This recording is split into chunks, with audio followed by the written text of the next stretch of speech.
No, you are not weak. Erase from your mind this false belief that silence, discretion, or withdrawal are weaknesses.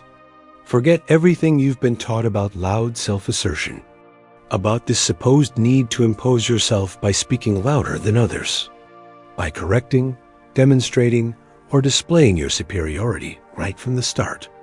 Believe me, that way of operating isn't strength, it's naivety. It reassures your ego, but exposes your limits to the eyes of observers, competitors, and rivals. If you want to dominate your environment, whether social, professional, political, or economic, you must internalize a brutal and often misunderstood truth. Visibility attracts attacks, arrogance hastens the fall, and haste kills victory. What others perceive as weakness can become your most powerful camouflage. Embrace their mistrust, for no one prepares to fight the one they underestimate. This isn't humility. It isn't submission. It's pure strategy. Niccolo Machiavelli understood something that many still ignore. Men are simple, attached to appearances, and guided by immediate emotions. They judge first with their eyes, rarely with reason. The one who masters the art of the fox and illusion always finds an audience ready to fall into his trap. Let others believe they dominate the situation. Let them feel superior. You'll see how delicious and how useful it is. Your goal isn't to be admired or even recognized. Vanity, premature glory, and the need for applause belong to those who seek the light only to burn themselves in it. Your sole objective is to be victorious. And victory doesn't belong to the one who shines too early, but to the one who knows how to wait, observe, and strike with precision. Understand this immediately. Appearing weak isn't a mistake. It isn't a fault. It isn't a handicap. It's a weapon. A weapon that few master. A weapon that demands discipline, patience, and intelligence. Most men confuse strength with arrogance, visibility with power. They think that shining protects and guarantees control. They're wrong. Displaying your strength too early attracts jealousy, mistrust, and opposition. A target immediately forms on your back. Premature visibility is often the first strategic error of a supposed strong man. God, imagine a young executive in an ambitious company. He arrives, flaunts his successes, talks about his degrees, shows his results. Colleagues start whispering, superiors get worried. He becomes the target of micro-sabotages, criticisms, rivalries. If he had adopted the opposite attitude, observing, listening, discreetly accumulating information, he would have solidified his position without alerting anyone. That's exactly Machiavelli's logic. The appearance of weakness opens doors that visibility closes. Machiavelli understood it centuries ago. Men judge above all with their eyes, rarely with their minds. A gesture, a word, a smile is enough to create an image in someone's mind. If you control that image, you can influence reactions before they even occur consciously. Appearing weak is an active camouflage. If you seem harmless, discreet, hesitant, you fly under the radar. You're not perceived as a threat.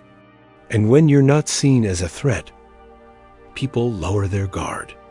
They talk too much, reveal themselves, let their ambitions, frustrations, alliances, and strategies slip through. Apparent weakness anesthetizes vigilance. In social circles.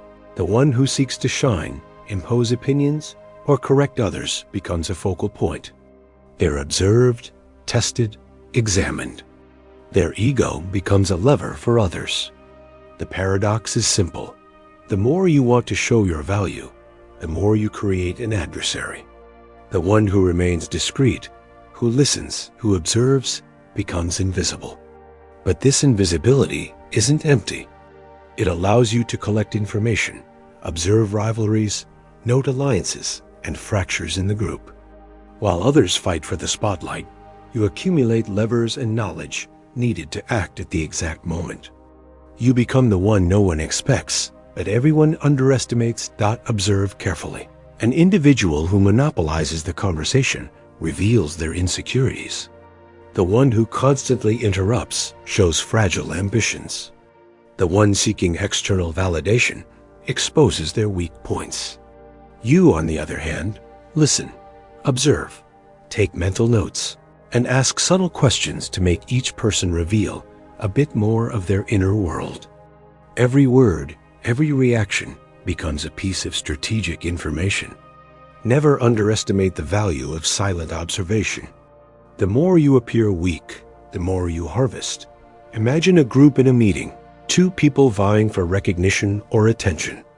They judge, test, confront each other. Your instinct might be to impose yourself, participate, defend your point.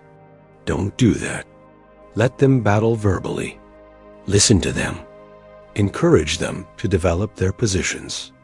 Let them reveal their motivations and weaknesses. The more they talk, the more they expose their cards. You accumulate information without ever drawing notice. And when a real issue arises, you know exactly how to act and whom to influence.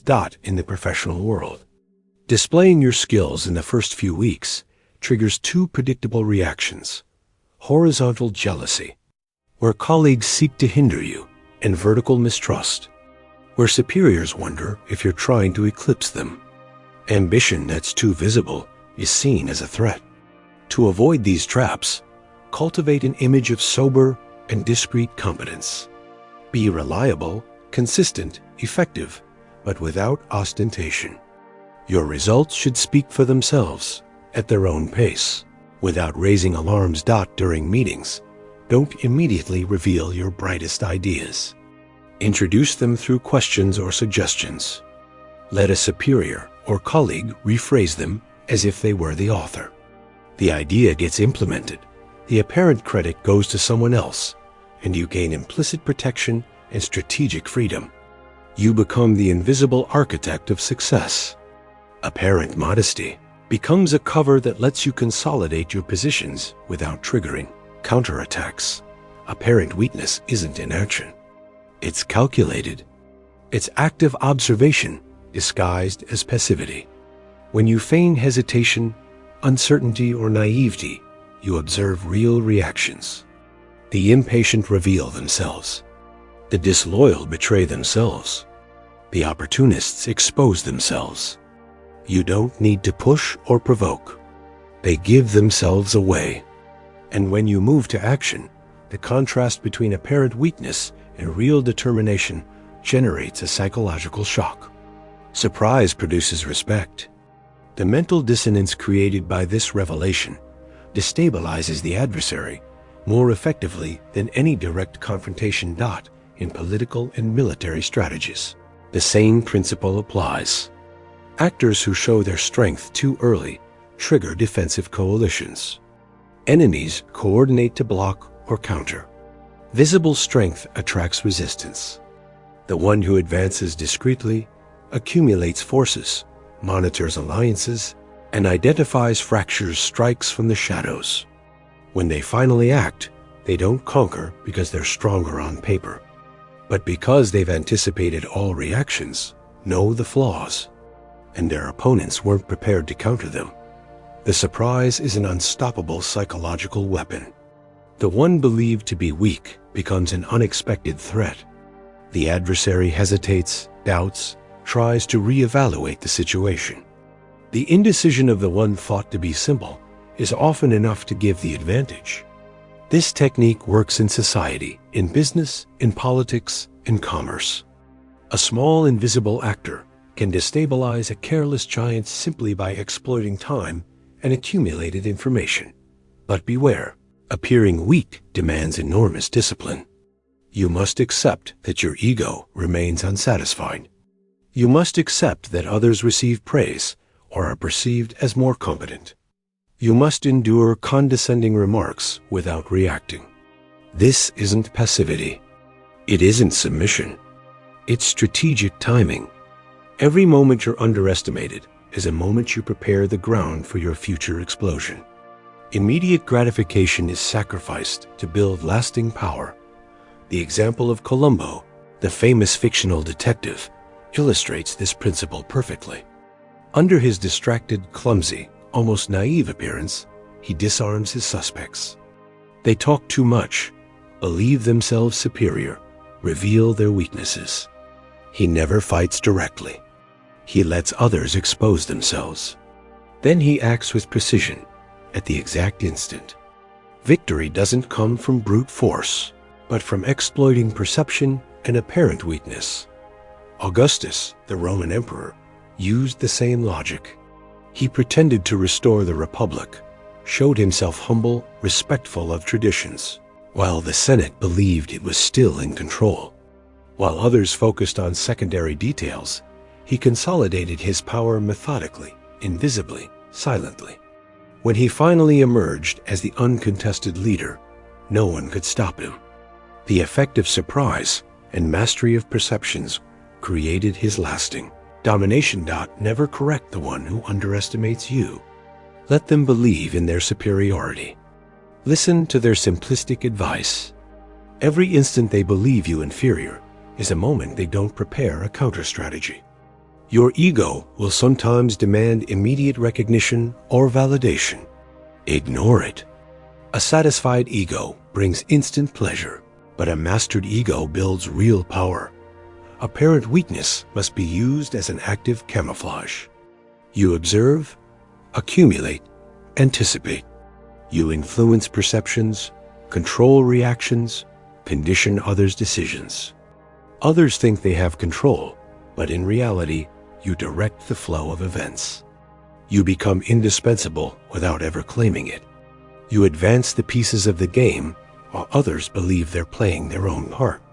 When the moment to act arrives, strike with clarity and speed. The transition between apparent weakness and determined action must be sharp. Too slowly, and you lose the surprise effect. Too early, and you risk triggering premature resistance. Strategic power lies in timing, precision, and the ability to combine observation with decisive action. Don't seek to conquer power publicly. Install yourself in the interstices. Let others believe the space is empty. Accumulate your resources. Consolidate your alliances. Learn others' weaknesses. Note their ambitions. Then, when you reveal yourself, it's not a conquest. It's the acknowledgement of a fait accompli. And those who underestimated you understand too late that they never truly saw the game you were playing. True power resides in mastering perception, anticipating reactions, and exploiting time and information. Apparent weakness is the vector of this power. It allows you to circulate, observe, accumulate, prepare, strike, and surprise. Those who impose themselves too early lose subtlety, patience, and the surprise effect. Those who master apparent weakness accumulate control, loyalty, and information, and strike exactly when the game is won. This is a strategy for an entire life. In all contexts, apparent weakness isn't a limitation. It's a camouflage, a technique, a lever. Learn to appear weak, learn to observe, learn to wait, and you'll always strike with the advantage of surprise and control of perceptions. Victory belongs to the one who strikes from the shadows, not to the one who shines under the spotlights before being ready.